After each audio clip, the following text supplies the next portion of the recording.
Thanks for that, Dana, and thank you everybody for spending the time today.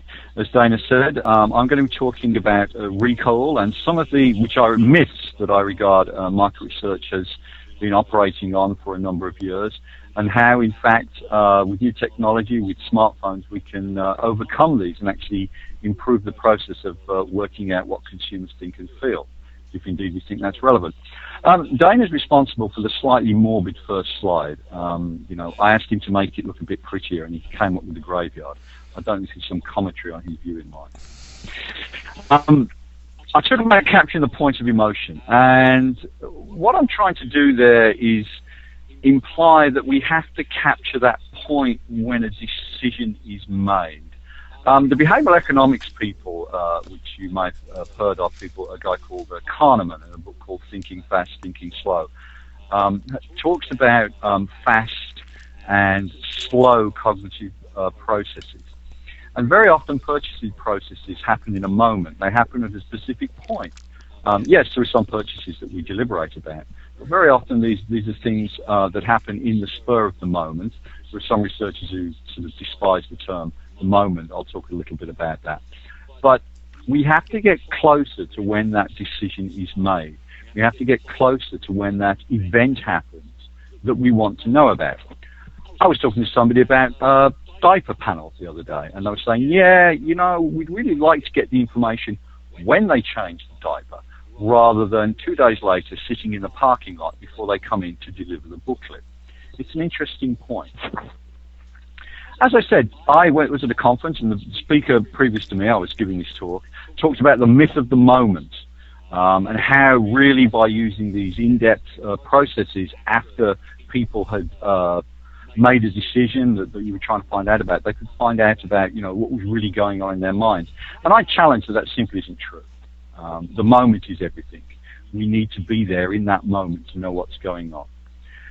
A few of the other things that I'm going to be talking about as myths is the myth of consumer memory. Market research spends a lot of time living in the past. It lives in its respondents' past. We think that we can magically go back and get this information as though it's somehow lying there just to be picked up. This really isn't true. There's also, to my mind, a slight myth of insight that people can accurately rationalize and describe the processes as to why they made a decision.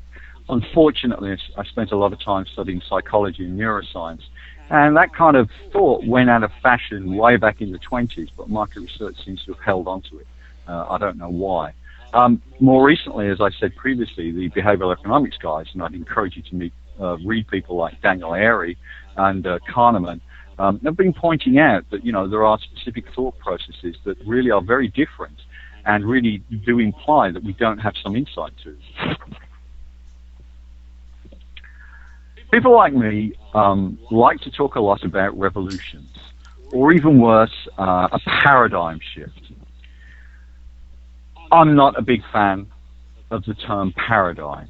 The whole paradigm shift meme, if you like, was written about by a guy called Thomas Kuhn in The Structure of Scientific Revolution some time ago. And there he was talking about how hard it is in science to shift over a view from one to the other, and there's some examples of this later on in the talk. And he actually uses the term 30 times and never defines it. But I am exceptionally going to use the term paradigm shift when we're talking about smartphones, because these are actually very significant devices. They are becoming integrated into a lot of people's lives, and they are changing, and I'll show this later, the way people behave. And I think mobiles or smartphones and smartphone research methods are going to have as profound an effect on the way we view human behavior and consumers and all that that entails as the web did. Now, you know, I'm old enough, sadly, to have actually used the web before it was called the web, when it was called Usenet, and it was run by somebody called the Defense Advanced Research Projects Agency, DARPA, and see that morph into the modern internet. And I can remember when people said, oh, we will never be doing research by the internet, we won't ever be doing web interviews, the sampling, the this, the that, the other. Well, guess what? All that came to pass and the revolution rolled over people.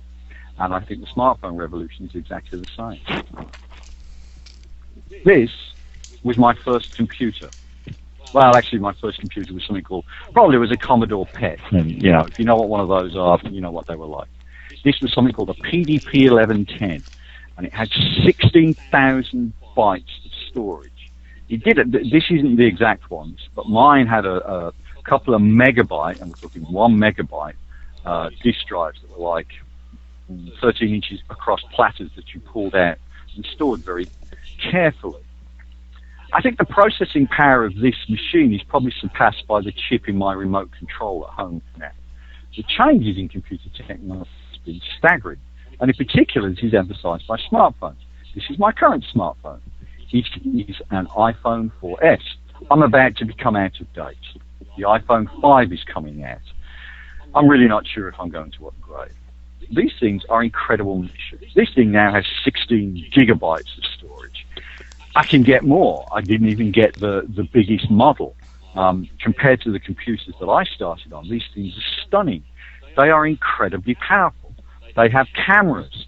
They have all sorts of sensors to tell it where it is exactly in the world, to tell it how it's oriented, to tell it if it's falling towards the floor, to tell it if it's just fallen on the floor and it needs to do something special to preserve its internal mechanisms. It's got a touch screen. It's got a lot of stuff. These things are really powerful. And the only reason we don't use these as our primary computing devices is the fact that, you know, the screens aren't big enough. You could use this as your laptop. You could do a lot of work on it. You could do word processing, you could use Excel, you could do lots of stuff on it. They are very, very powerful machines, and they are simply getting more and more powerful. It simply isn't stopping. We've got the new iPhone 5 coming, as I said.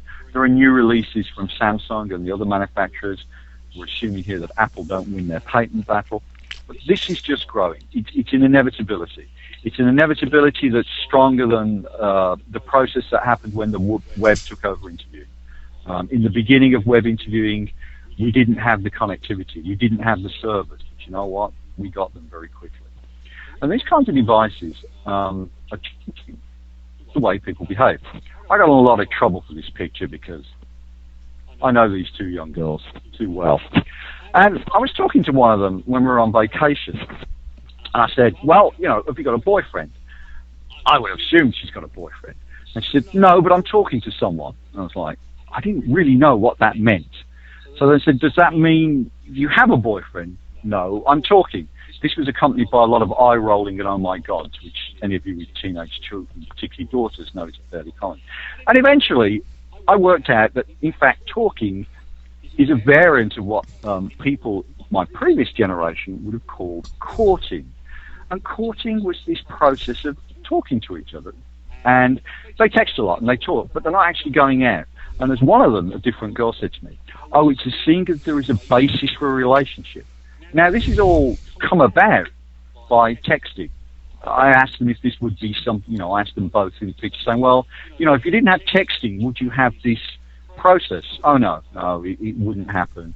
It isn't something that would go on. The ability to text and have that constant connectivity has changed the way teenagers behave. And it's very interesting when you look at it. And it's actually, you know, people talk that will say that technology is doing negative things to culture and society. But actually, this is a good thing. It actually, you know, means that more time is spent working out what this other person is like. Another example of the way we're changing our behavior is by using apps such as this one, which is called Shop Savvy. I don't know how many of you got that one, but it's really interesting. You can go into a store, and I've done this quite a few times. I go to my local Target store and scan a barcode on a product. Now, Shop Savvy will look up the barcode, identify what the product is. It'll then show you where you can buy the product at possibly a cheaper price close to you. And then it'll start giving you all sorts of information on where you can buy it online for less money as well. For instance, on Amazon. Now, understandably, shopkeepers aren't real pleased about this, but, you know, there's nothing they can do. And if you go to the Shop Savvy They say they got about coming up from 9.5 million users. And you can get some very interesting statistics about the sorts of products that people have been scanning, and hence obviously the kinds of products that they've been thinking of. I don't like their pie charts because you've got too many colors, but anyway, it's a very interesting app, and I'd encourage you to download it and use it, because you about shopping, because you can do comparison shopping stood in any store, anywhere. So now we're going to move on to consumer memory. What we think about, this great repository that people have that we try and access with these surveys. And I think for a lot of researchers and people, they see memory as this, it's a big filing cabinet. If you can just find the right place, you'll get that memory. And, we think that our surveys can go running around, squirreling around in this stuff and pulling out the right information. But really, this simply isn't true. This conception of memory has been shown to be quite false in recent years. I don't know how many, again, of you read this magazine called Wired. If you don't read Wired, I would recommend that you do read Wired. Wired is truly a great magazine, and it has a lot of very interesting articles in it. You can, of course, get the iPad version, which would seem to be the best way these days to read it. I do remember picking up the very first version, and it was quite exciting in the way they tried to change the way it was printed. And a few months ago, this was in March of 2012, Yoni Lehrer wrote an article about memory, and he summarized all of the current research about memory. Sadly, he's since fallen into a slight amount of disrepute by getting fired from the New Yorker magazine for plagiarism. I mean, it wasn't terribly bad. He copied some previous article he'd written. But anyway, I still like him. He writes some very interesting books. He's got one called How We Decide. And he really does very good summaries of popular science and the implications that has for society. And as I said, this article was all about memory. And a lot of the time he's talking about PTSD, post-traumatic stress disorder. As the title of the article, One Pill to Erase Your Worst Memories, implies, this is the core of Lehrer's article. He's talking about neuroscience and the biochemistry of the brain. Yes, we're going to talk about science. I like science. I think science is good. I think science should be applied more to the kind of problems that researchers have with finding out about consumers. And, an interesting example of what he was talking about is this movie, Eternal Sunshine of the Spotless Mind, which I gather is all about erasing memories. I have to say I've never seen it. But I noticed that somebody, kind of parallel ideas, whether they'd read the research that Lehrer was talking about, I don't know.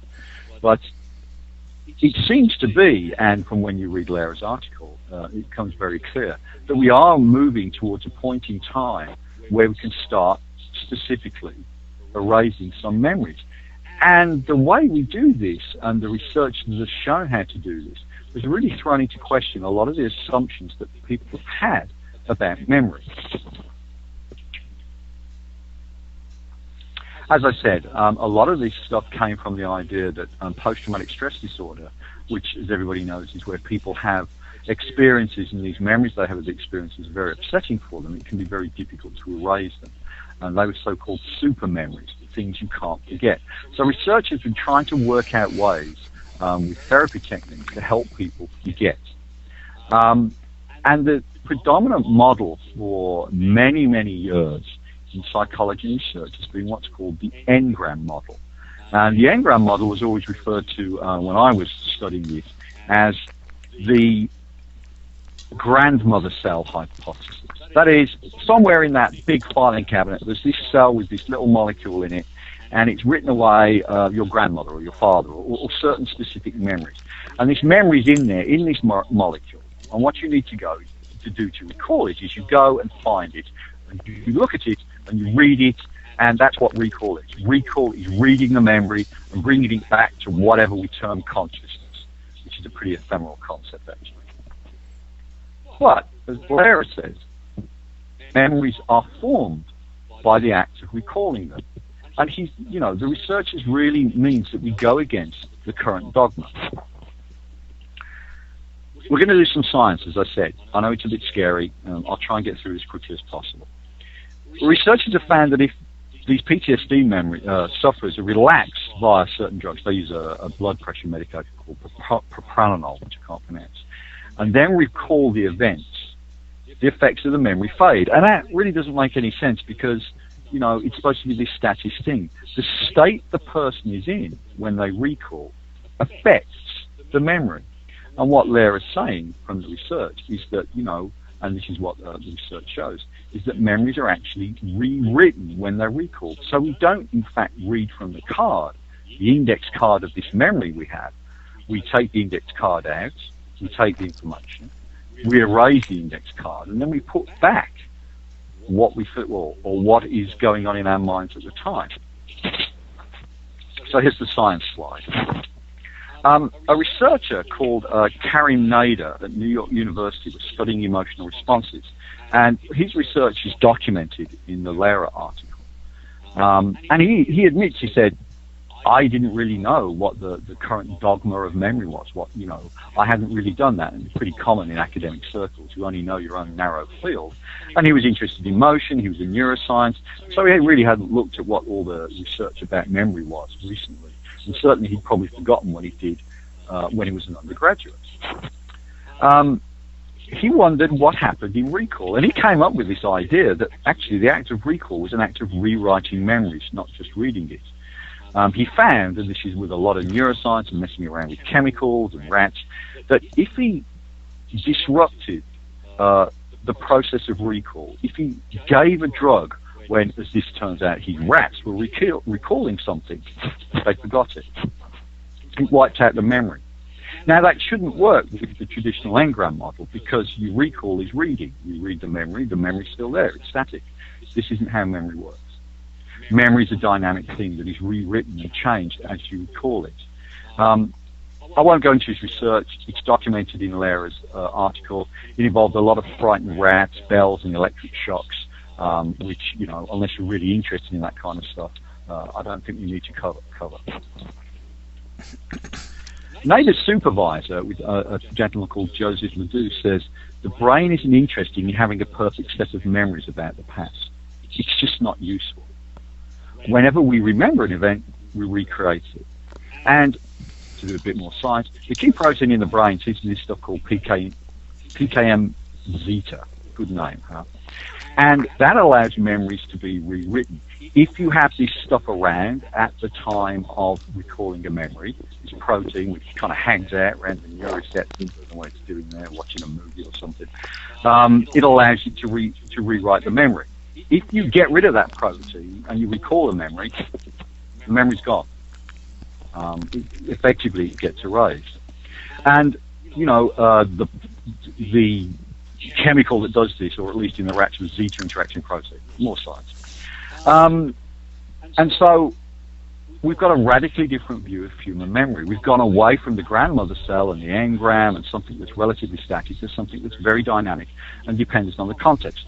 On the right there, I gather, are some ecstasy tablets. Now, for someone of my age, I'm remarkably unacquainted with psychedelic drugs and their effects.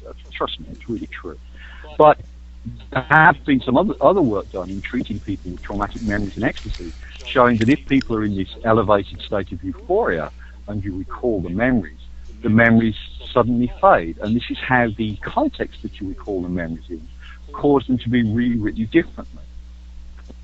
So our conception of memory has to be forgotten. It's not that secure index card universe.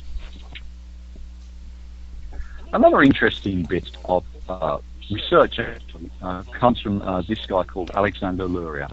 Now, if you only ever read one book about psychology, you want to read this book. It's very interestingly written. This is a translation from Russian.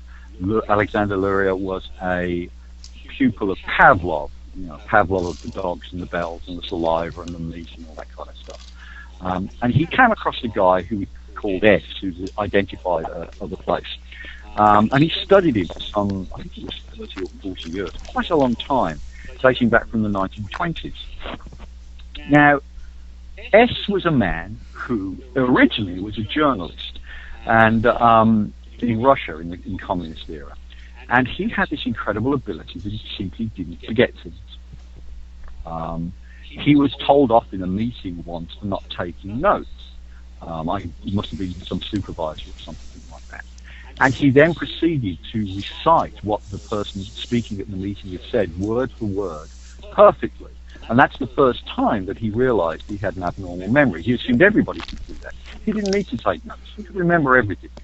And Luria came across him, and he studied him for many years.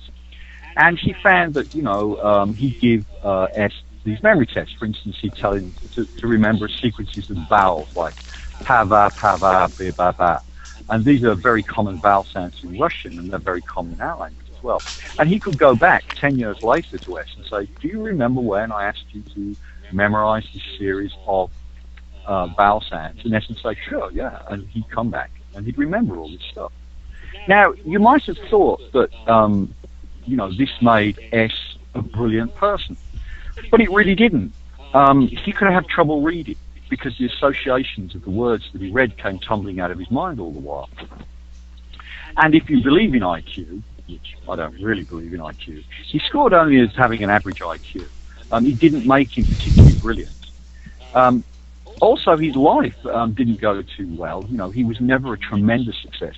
Once he found out that he had this prodigious memory, he moved from being a journalist to being a stage mnemonist, which is where, he would stand on stage and people would ask him to do memory tricks and recall things, and tell him things, and he'd then recite them back to them. But he never really could get a grip on life. There was too much in his mind. He initially had trouble forgetting words. He would write them on pieces of paper and watch them burn so he could somehow see them turn to ashes. Later in life, he did eventually learn how to forget things that he had in his memory. Memory was a curse to him. And this is an interesting story in that it shows us that we need to forget things. We have to forget things to function in everyday life. It's more important to me to remember that my daughter's school starts next Thursday than how I felt the last time I went to the local supermarket and bought some fish. We need to forget a lot of what goes on during the day, simply because, so we can retain the things that are important to us. And so forgetting is very natural. It's a very important event. One other interesting perspective on this comes out of the legal profession and eyewitness testimony. And these researchers, and there's a huge amount of research done on eyewitness testimony and the best way to interview people and the worst way to interview people, and all sorts of stories of how eyewitness testimony simply becomes distorted. And Fisher and Taversky said the mere fault of being human results in distorted memory and inaccurate testimony.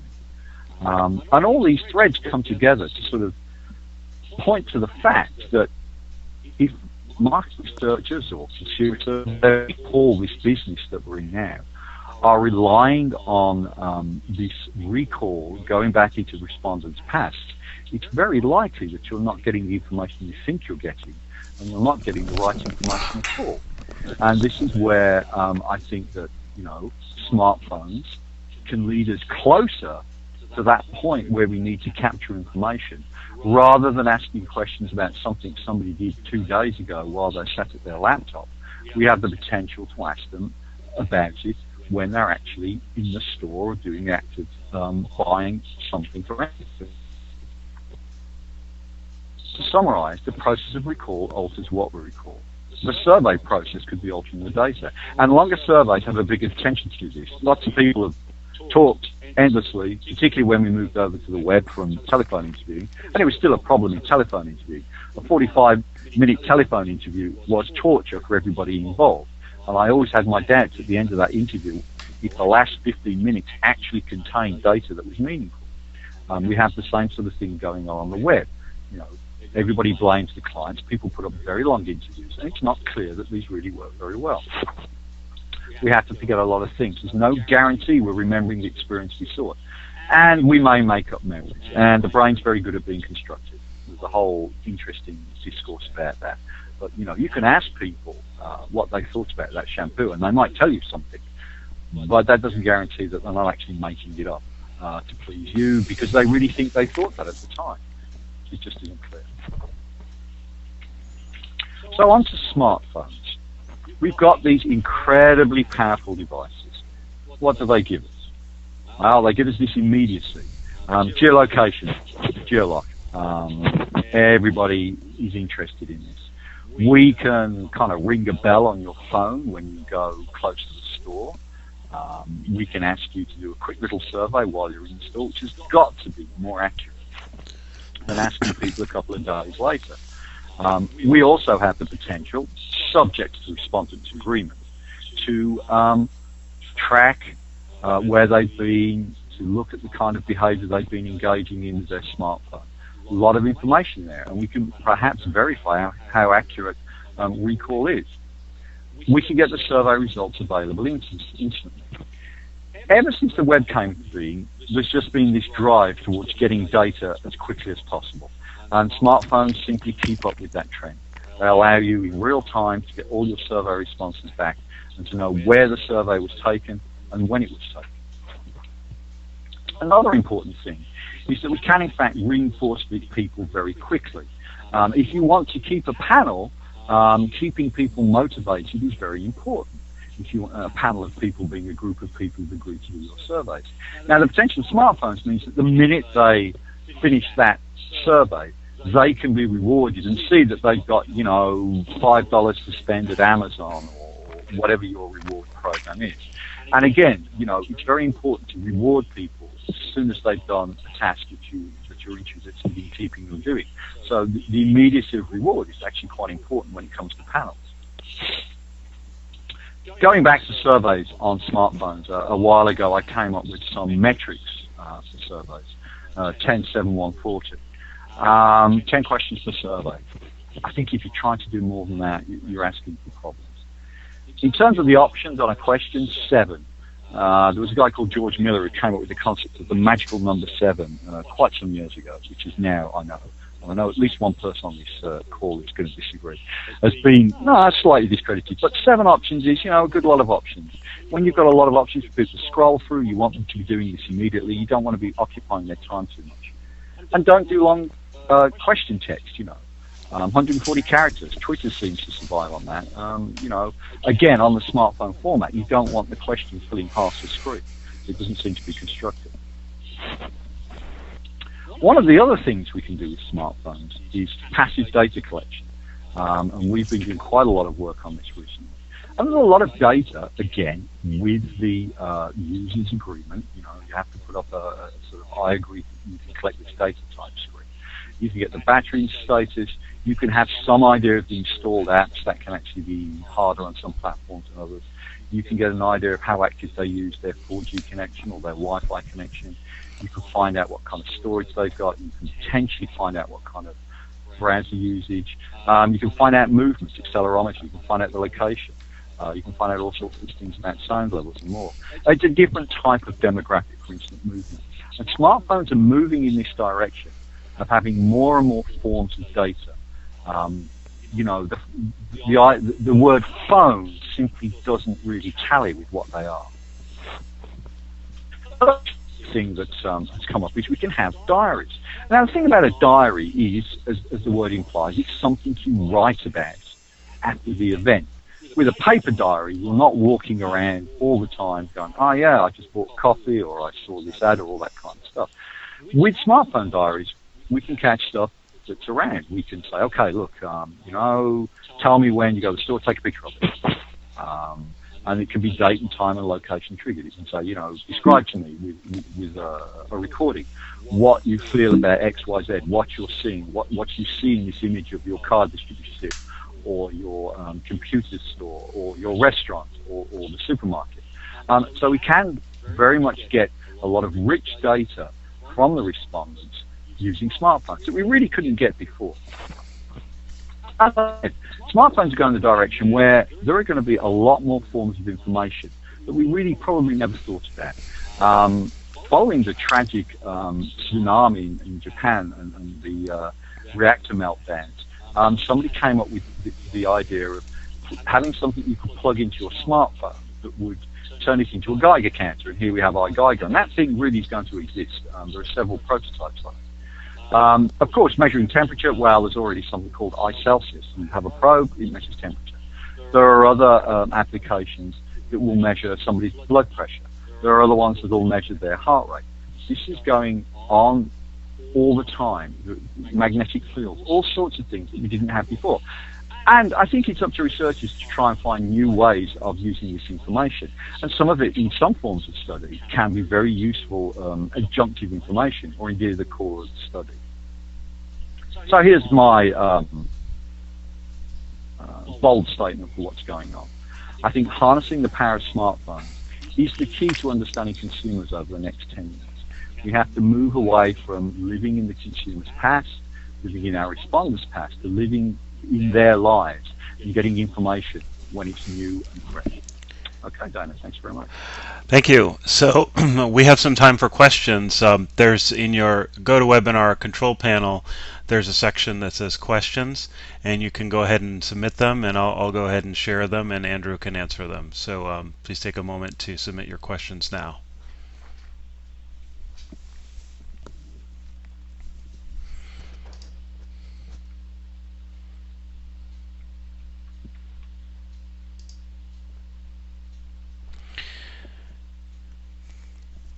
Okay, someone asked, does Survey Analytics have panels to reach for surveys?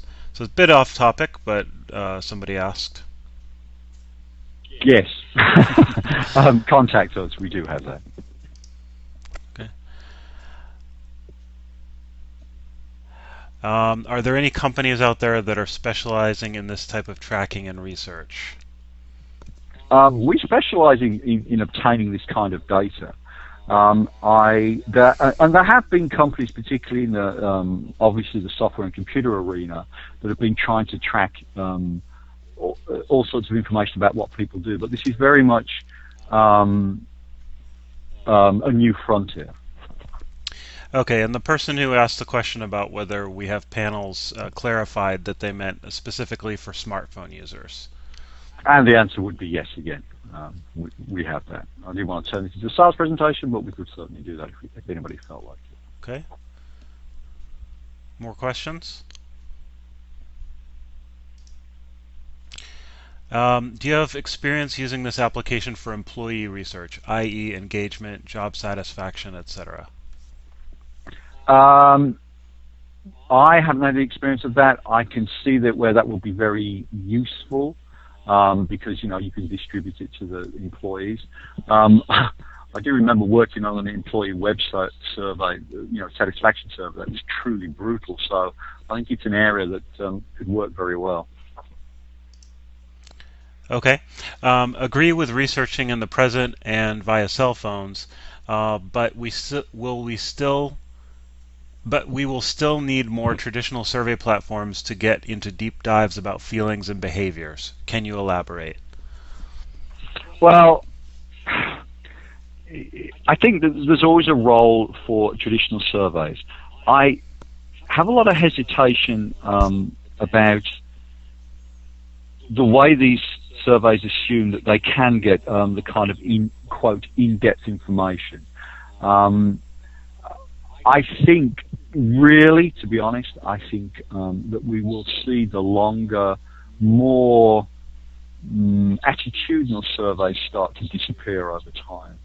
I think that'll be a factor of a couple of things. People won't like responding to them. They'll be more awkward than a smartphone.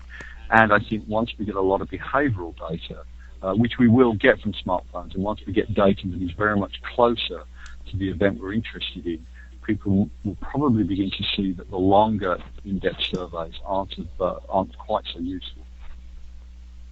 Okay. Can you outline the types of surveys which are better asked in the past rather than the present? For example, NPS is not something I would imagine we would want to ask at point of purchase, but using the recall brain activity for tracking how folks recall their experience and translate that into loyalty. I actually would argue that you'd want to ask NPS at the point of purchase, or at least very close to it. I would argue that going back and asking people about the recommendation of a product is a variable thing. I can see how the experience of a product, like your smartphone, well, after 3 months you really don't like it. I think that NPS is a good example of where it's a very simple question. There's a lot of criticism of NPS, but it's a very simple question. It's quick, it's easy, you get people to respond to it. I think that where people are involved in more complex purchases, and as I said, like a smartphone or a car or something like that, where people do have time to deliberate, like, I actually did buy a new car for the first time in, I can't remember when. And, at the time I thought it was great. Now I can tell you, well, there's this and there's this and there's this. Where there are likely to be experiences over time that will affect what the people says. But that isn't the case for many, many products. Okay, next question. Many perfume, fashion, and beauty purchases are based on long-term memories. Why would I want to lose that? I think you want to ask yourself what you think these long-term memories are and how they've been generated. I think, yes, true, there's associations. We all know about the associations of perfumes and things like that.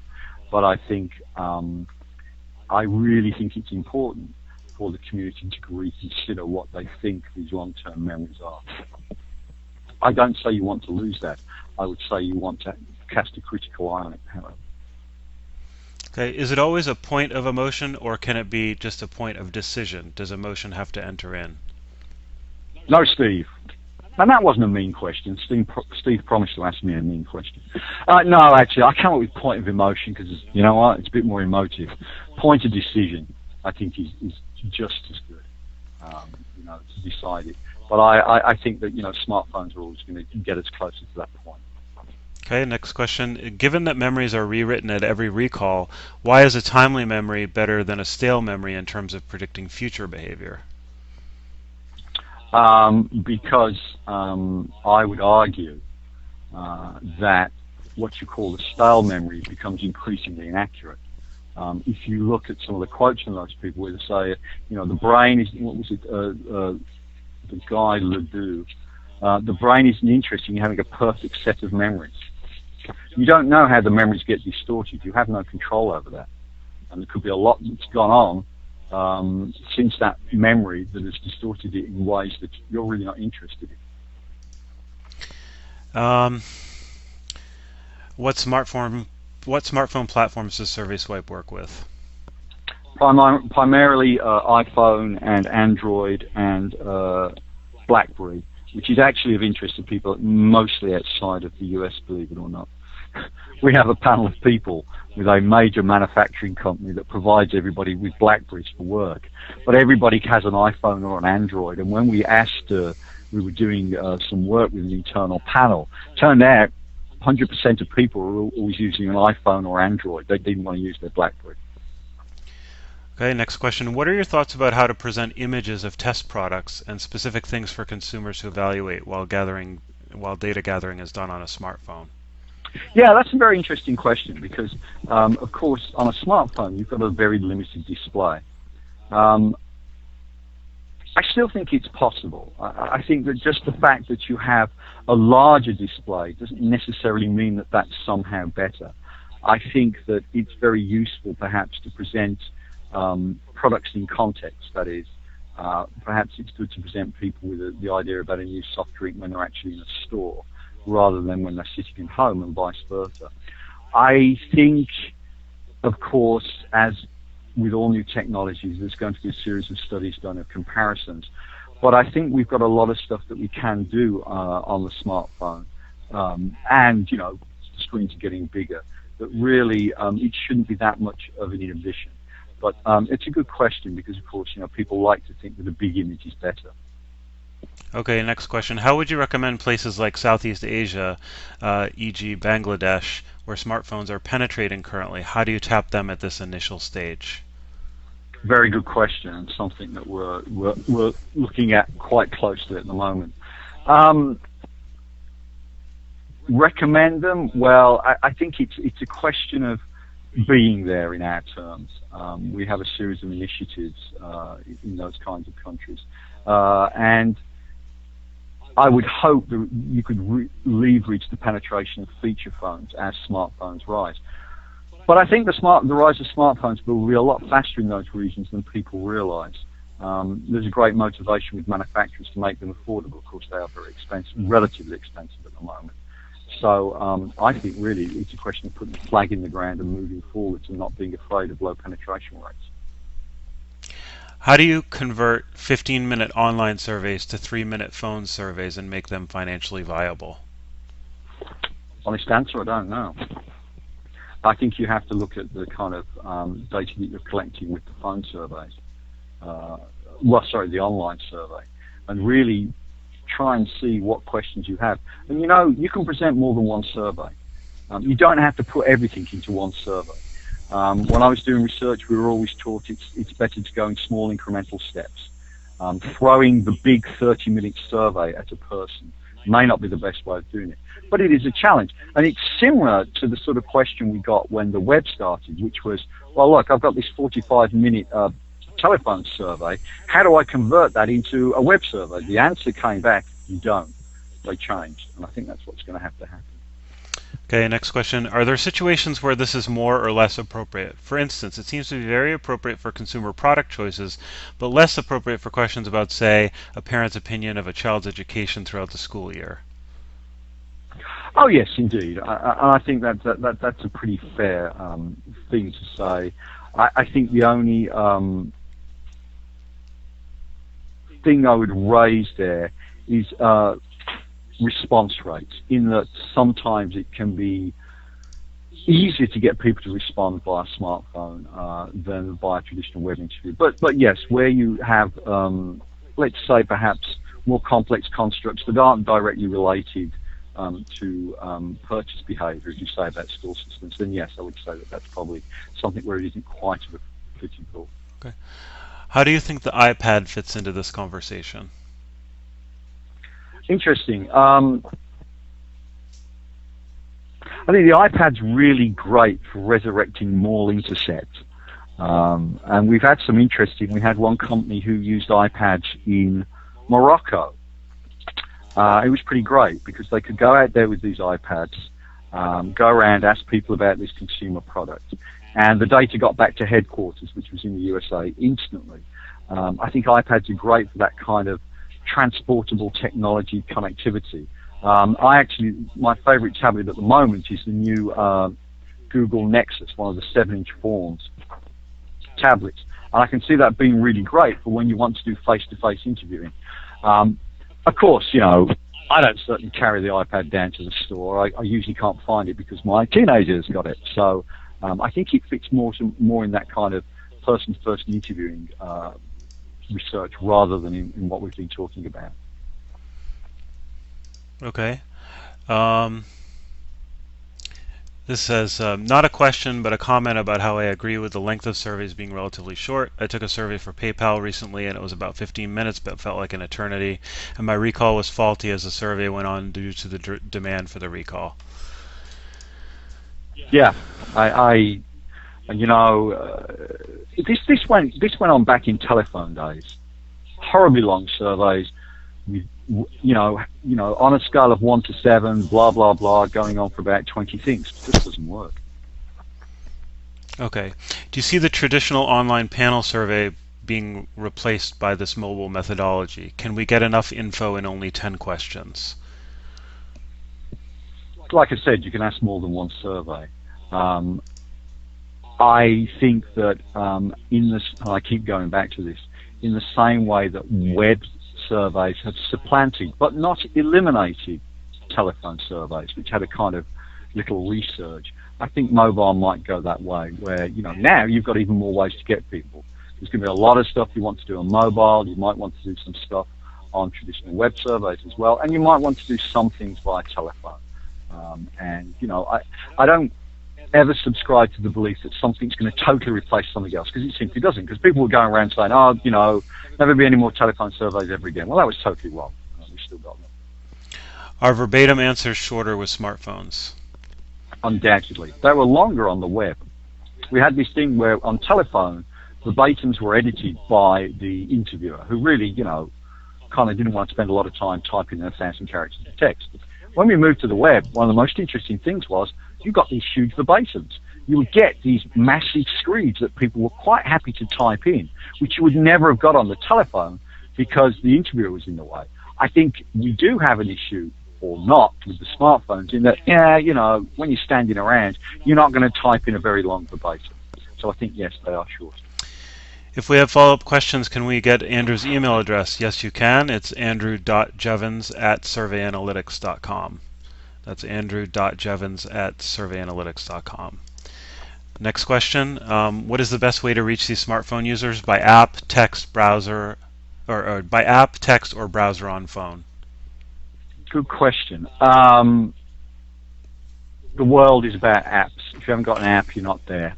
And I've got to verify this, and this is apocryphal information, but somebody pointed out somewhere that the older people are, the less apps they have. Young people, oh, they got apps. They got like 50 apps installed. I think it's all about the app. I think text messages are going to be very useful, simply maybe to alert people or say, you know, go to this link, there's something cool going on, that kind of stuff. Apple has its own messaging system. We can message things via the Android channels as well.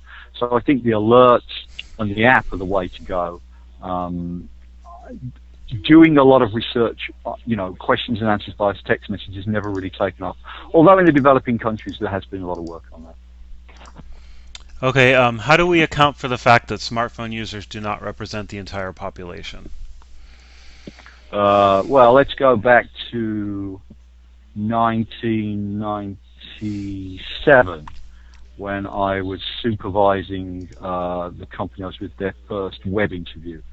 And, you know, this was very, you know, how many people were on the web at that point? Not many. Started doing interviews then. The penetration of smartphones is growing at a tremendous rate. And back in 97, everybody was going, yeah, but not everybody's on the web. I mean, you know, we're still using dial-up and all that stuff. That just isn't true now. Where does physician research and recall fall out with smartphones? Sorry, could you repeat that? Where does physician research. research and recall fall out with smartphones? Well, we haven't actually done that. I've heard of a company that are very active in using the smartphone as a channel to the physician. And I think there is that whole thing with physicians of access. You know, days gone by, you'd send them the paper survey and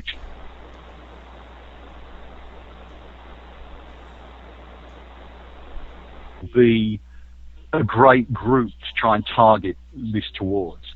I mean, I haven't seen anything published. I'd be interested to hear if anybody else has got anything. Okay, next question. Do you worry that getting the point of emotion/decision is heightened or skewed because the consumer is in the moment excited? In theory, when you're making the decision, you're most enthusiastic or certain about your choice. Skewed. I don't believe in rationality. I don't believe there's a moment where people are entirely rational. I think that at the moment you do something is probably the best time to find out about it. I think you have to be very careful about assumptions of rationality when it comes to human behavior. So no, I actually don't believe it's skewed. I actually believe the skewing occurs when you ask people after the fact. They probably rationalize a lot of what they did. But that's my belief. Okay, and what about the distractions that all people experience when they're out and about doing their daily activities? Isn't the key for good research still being able to get the attention of a consumer? I go back to the fact that, yeah, you can think that, yes, okay, you've got their attention when they're on the laptop at 9 at night, they're checking their email, and the survey comes up. And yeah, you've got their attention, but you don't necessarily have their memory, and the two are different things.